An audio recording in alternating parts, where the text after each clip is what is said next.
মারামারি করে, অনেকে পলিটিক্যাল দলাদলির মধ্যেও আছেন অনেকেই, এবং এখানে ভাই ভাই রক্ত ঝরাই আমরা।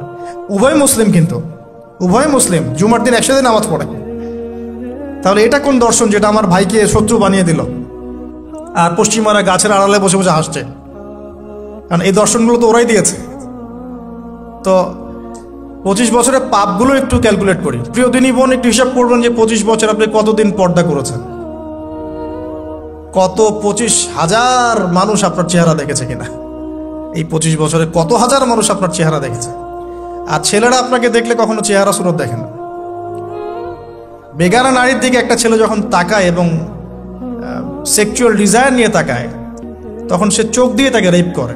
ভেরি সরি টু সে যে আপনি প্রচুর চোখ দিয়ে রেপড হয়েছেন প্রিয় দিনী বোন। অনেকেই আপনাকে চোখ দিয়ে রেপ করেছে, আপনি বুঝতেই পারেন নাই। তো এই 25 ইয়ার্স আমরা অনেক কিছুই করেছি, অনেক কিছুই করি নাই।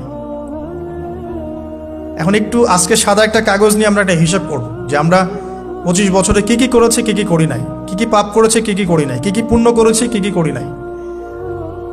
আমি আগে মনে করতাম যে একটা খালেস তওবা ইনশাআল্লাহ আল্লাহ পাক সব মাফ করে দিবেন।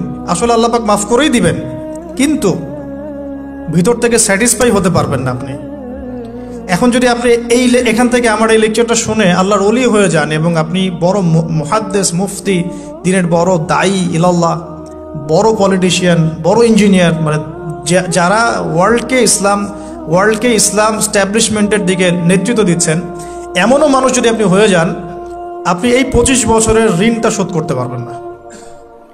এই 25 বছরের ঋণ আপনাকে প্রতিনিয়তই ভিতরে ঢুকিয়ে ঢুকিয়ে মারবে, যেটা আমাদেরকেও মারে ভিতর থেকে। যে আমরা যদি আগে থেকে বিষয়গুলো বুঝতাম,